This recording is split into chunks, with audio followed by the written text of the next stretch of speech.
Njoo kwanza. Ujambo eh? Jambo, shikamoo. Mama, nimekuletea zawadi. Utaipenda? Asante. Umeipenda? Ndio. Haya, mchumba wangu. Nenda kacheze.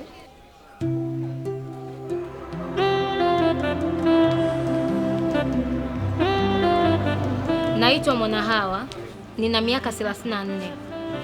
Ndoto yangu kubwa nilitamani nije kuwa nesi, lakini ilizimika kipindi nipo darasa la 6. Karibu. Asante. Shikamoo shangazi. Marahaba sasa. Salama. Mwanahawa nimemkuta? Mwanahawa.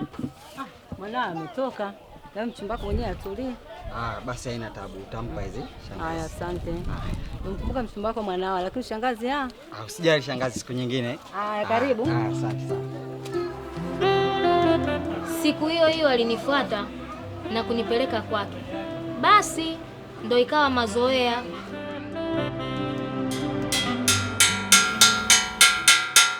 Nakumbuka siku moja kipindi natoka shule, nilihisi mabadiliko mwilini. Nilianza kujisikia kichefuchefu, kuanza kubagua vyakula. Hivyo ilipelekea hadi kuanza kutapika. Kuna rafiki yangu nilimsimulia ile hali, lakini haikuchukua muda, taarifa ziliwafikia walimu. Walimu waliniita na kunipima na kugundulika mimi ni mjamzito. Basi na shule iliishia hapo. Nikawa tu nyumbani. Ilipelekea msongo wa mawazo mpaka ule ujauzito kuharibika.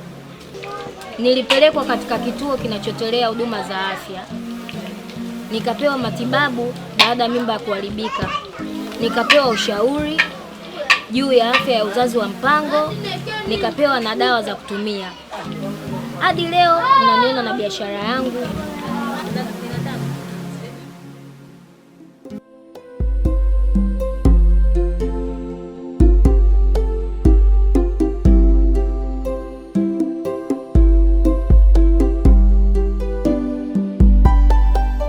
Jukumu la kila mzazi au mlezi kulinda usalama wa watoto dhidi ya vitendo visivyokuwa vya kimaadili katika jamii.